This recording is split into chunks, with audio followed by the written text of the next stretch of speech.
ñoom fa ñu nekkoon ñu nga fa mu jóg ñu ne affaire bi dafa suspensif c'est pas suspensif débat ba posé na encore une fois ñu bëri ñenn ñi am ci lecture ne défin la goo xamante ne li leen tax a jóg mooy gàntal kenn ku war a bokk ñu ne ko doo bokk ñeneen ñi gis ne non non droit moo bëri ay mbiri interprétation ak yu ni mel jëm ko layal daal en tout cas yow en tant que observateur taskatu xibaar ban lecture nga ci am ci coowal direction générale des élections ak Ayib Daffé ak fiche de parrainage kii Moustapha xam nga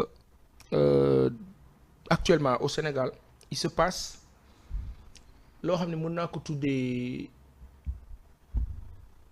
tooñu askan ak ñàkk fonk askan bi ñàkk respecté bi nguuru président Macky Sall bi di tooñ sénégalais et c'est day by day 24 heures sur 24 le régime Alliance pour la République ak yaakaar bu fort bi nit ñi amoon ci ñoom non seulement tas yaakaar bi léegi dafa am leneen lu ñuy jaay sénégalais su doon doomi aadama la nii au-delà de la symbolique APR bi ñu doon entité bu doon benn nit da nga naan nit kii ka réew la bu doon nit la bu doon nit da nga naan kii ka réew la parce que en fait tooñ nit ñi ba pare jéggalu woo leen mais ngay persister depuis quand une administration se met à la place d'une justice qui décide. Le président Sall, son dernier speech, bi muy wax ne dootul bokk, qu'est-ce qu'il a dit? Je ferai tout pour faire respecter la justice, les décisions de justice. waaw léegi sëñ bi justice nee na administration defal lii lan fan la DGE ban pouvoir la mën a am ba kilifa bi faal cendee la faal kilifa bi nu ngi kaa nuyu ba baax ban force moo ko war a mën a jox doole wu ne non li magistrat bi décidé du boo ko appliqué. C'est du jamais vu et c'est une première dangereuse et pire yu bëri am na fi mais bii moo di ne droit dañ koy jël teg fële li ñu bëgg ñun APR mooy am je vais te lire quelque chose boo xam ne jot nañu ko sànq ci journée bi loo xam ne pour wax la ni ñuy yabee sénégalais yi actuellement ñoom nag ko wax ñu ne la non da nga war a respecter institutions yi mais quand vous incarnez des institutions vous les représentez et institutions yooyu lu ñu teg muy yoon ngeen yéen ñi nekk ci biir institution ngeen ñàkk respecté kan moo respecté wul institution. C'est vrai un respect bi ci commencement ñoom la war a doon. je te lis non mais c'est du jamais vu je te lis une partie la réponse des agrégés de droit à la direction générale des élections de quoi le refus de la direction générale des élections de remettre des fiches de parrainage au mandataire de monsieur Ousmane Sonko est-il le nom mooy titre bi voilà la République du Sénégal l'État du Sénégal la démocratie sénégalaise l'exception sénégalaise ces expressions sont souvent mobilisées par les locuteurs comme des présupposés discursifs destinés à nommer ou à qualifier la nature du pacte républicain de la chose publique du récit national yaa ngi dégg. En d'autres mots, il semble relever du déni de l'évidence institutionnelle toute attitude tendant à se poser les questions de savoir si le Sénégal est une république, s'il existe un État caractérisant le lien social au Sénégal, si les procédures de dévolution et d'exercice du pouvoir politique sont régies par des principes démocratiques. Les mots ne remplissent pas qu'une simple fonction nominale. Ils peuvent parfois aussi constituer les instruments d'un ordre symbolique. Et ce faisant, s'imposer comme le réel en lieu et place de la réalité elle-même. Une radiographie du stock lexical recouru pour traduire les montagnes politico-institutionnelles au Sénégal fait observer aisément les propos ci-dessus relatifs à la nature fictionnelle des mots, tant dans sa topographie, issue du paradigme berlinois, que dans ses structures institutionnelles et étatiques. École, magistrature, armée, politique, gendarmerie, administration. Le Sénégal se construit et se constitue sous le registre de l'extraversion et de la schizophrénie. La folie, on va dire. Et la présidence de Macky Sall en est une parfaite incarnation. De 2012 à ce jour, ce sont les agrégés de droit qui parlent. De 2012 à ce jour, le point culminant d'une société humaine s'organisant en marge des préoccupations de l'état de droit a été atteint au Sénégal.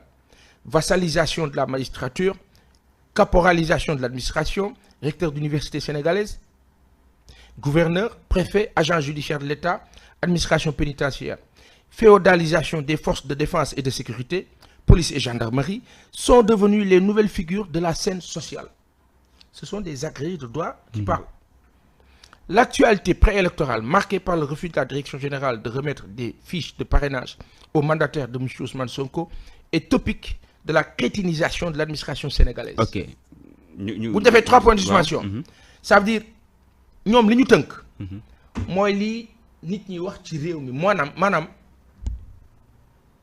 Sénégal nii lay dox nii laa doxee léegi bopp bi moo tegu ci suuf di dox. Y a pas, c'est-à-dire que tout ce qui est en train de se faire nan nga mën a comprendre ñu ne la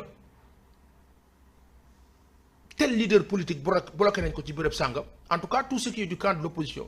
C'est arrivé à Khalifa, c'est arrivé à Malick Gakou, c'est arrivé à Bougane, c'est arrivé à quiconque soit. Docteur Abdourahmane. À Docteur Abdourahmane Diouf, c'est arrivé à pas mal de bonnes gens. Au même moment muy am et à chaque fois que muy am. Bizarrement parallèlement day tombé ak waa APR ñoom di def seen manifestation. Personne ne rechigne. Ils peuvent foofu dinañ ci ñëw. beneen point mais ba tey Pa Assane dañuy des ci DGE li nga lire nii léegi mi ay 4 agrégés de droit yu ko bind. amoon na fi boo xamante ne ci 3e candidature bi la woon. mooy ñoom Kader Boy. ak là ils vont répliquer. ak ñeneen certainement ils vont répliquer parce que ñoom c'est toujours comme ça. mais tey jii lii qu'est-ce que ça change. DGE mu nga fa mu campé fa ba tey.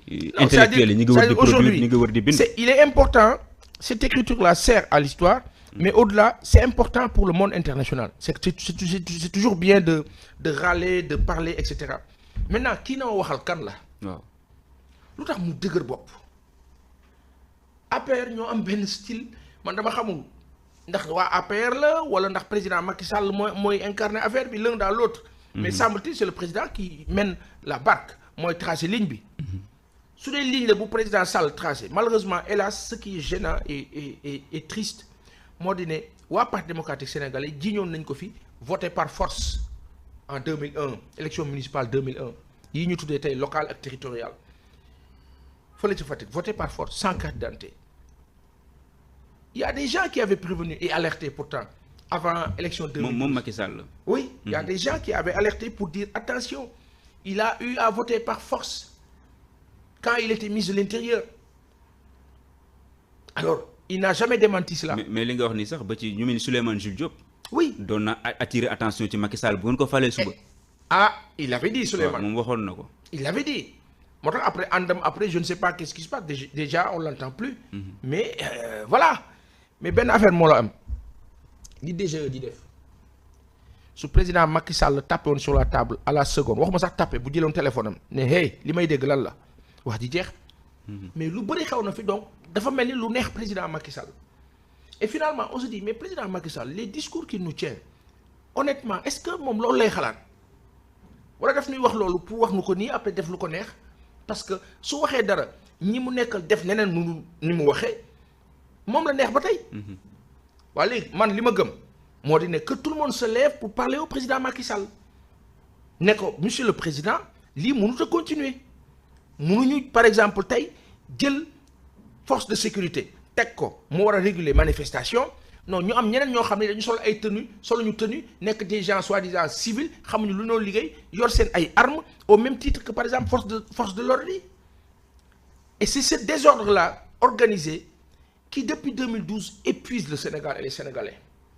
La DGE c'est quoi dafa am ku leen ngemb leen ngemb rek depuis quand administration justice ne defal mu ne du def fan la ko teg. bon nee na dañuy xaar recours yi jeex. voie de recours bi jeex mais c'est du jamais vu. loolu la communiqué. non c'est-à-dire maanaam tey su nekkoon ne en fait voilà une façon de dire aux Sénégalais ne respectez plus la justice. bu yegg na foofu.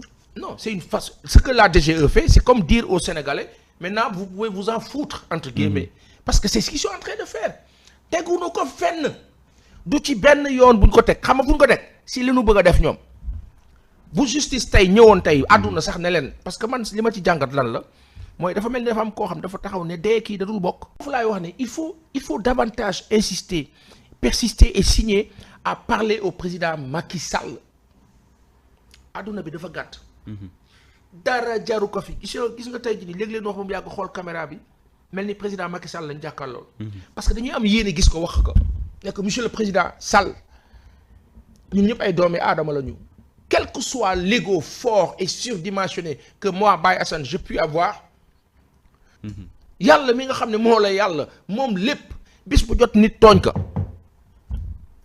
mala laa la wax su xëyee julliwul du fanaan doomi aadama di xëy di tegle du julli du woor di kii di dox doxam yàlla di ko gën a jox kon kooku muñ na